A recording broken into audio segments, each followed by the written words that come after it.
I want to emphasize with the brown that suit. the vaccines provide very strong protection from severe illness from COVID-19. That if you are fully vaccinated, your risk of severe illness from COVID-19 is very low. In fact, based on available data from the summer, only 1 out of every 160,000 fully vaccinated Americans was hospitalized for COVID per day. That's Recent fake. data Fake. indicates That's all made up. there is only 1 confirmed positive case per 5,000 fully vaccinated Americans Fake. per day. So what Joe Biden was saying was that at the time, if you were vaccinated, breakthrough cases were rare, and that hospitalizations were super duper rare. And this is something that should have been celebrated, right? For the vast majority of you who have gotten vaccinated, I understand your anger at those who haven't gotten vaccinated. Oh, Then why is there any anger? Joe Biden just said that if you were vaccinated, that your chances of having a breakthrough case was 1 in 5,000. That's 0.02%. yeah, he's saying, I understand your anger because he wants them to be angry. He, along with the media establishment and these weirdo medical tyrants, they want you to be angry. Andrew Cuomo, when he was still governor, said, you shouldn't. Okay, I'm paraphrasing here, but they try to turn it into a new MAGA hat situation. Like if you a MAGA hat is just like a Klan hood. It's the exact same thing that they did with the mask. Well, you shouldn't attack or yell at anybody who is not wearing a mask, but you should know that anybody who doesn't wear a mask wants you and your grandma to die, and they don't care about your health at all. They are disrespectful. And then he did a whole campaign, Andrew Cuomo that is, about how wearing a mask was about respect. This is about respect. Or is it? Is it really? I thought it was about health and safety and, grocery shopping and being able to get the necessities that you need without getting sick from the floaty air viruses. And of course, we also know that the 6 feet social distancing was complete nonsense. They came out and admitted that. So him saying, I understand your anger. It's like, yeah, because you want them to be angry. You, the entire establishment, wanted people at odds, and you got it. And you had a lot of people that were, I never really experienced anything, with the mask.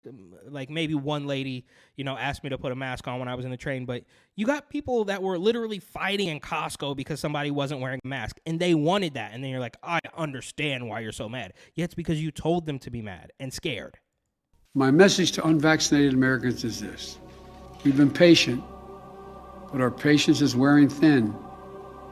Okay, all right. This to me, before the Dark Brandon red light speech, this was actually the one. I was in South Dakota at the time, I believe he gave this speech, and I remember thinking this was actually a declaration of war. Our patience is wearing thin with those of you who didn't get it. Meanwhile, we have the clips. We have 4K clips of Andrew Cuomo, Kamala Harris, Joe Biden himself saying that, who's going to get it? I wouldn't get it. I don't trust the Trump administration. And then you fast forward 5 or 6 months, they're in charge, and now it's mandatory, and their patience is wearing thin if you choose not to do it, even though we can run the tapes of you saying, I don't trust it. So what changed? And your refusal has cost all of us. So 3 months earlier, Biden proclaimed that the virus no longer controls our lives, but now he's blaming the unvaccinated for getting the vaccinated sick. You can't make this stuff up, guys. And in a last-ditch effort to get more Americans vaccinated, Biden decided to break the law. My job as president is to protect all Americans.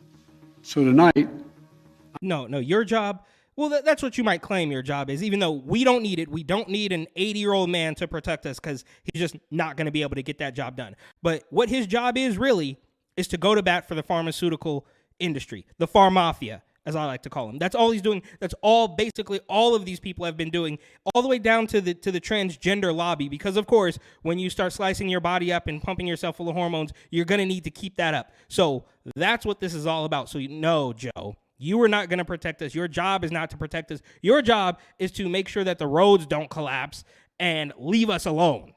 But you want to talk about you're going to protect us, so you're going to force people to get something that they don't want, and then it comes out that, remember the entire time when a lot of women were saying, and men were talking about, oh, this is, causing irregular menstrual cycles. And they were like, you're a conspiracy theorist. That's not real. And then even the Washington Compost had to come out and say, oh, yeah, actually, that is real. But it's going to go away. It's fine. It's still safe. You should get 3 or 4 of these shots. Maybe get one every single month. And it's still safe. We promise. Doesn't make any sense.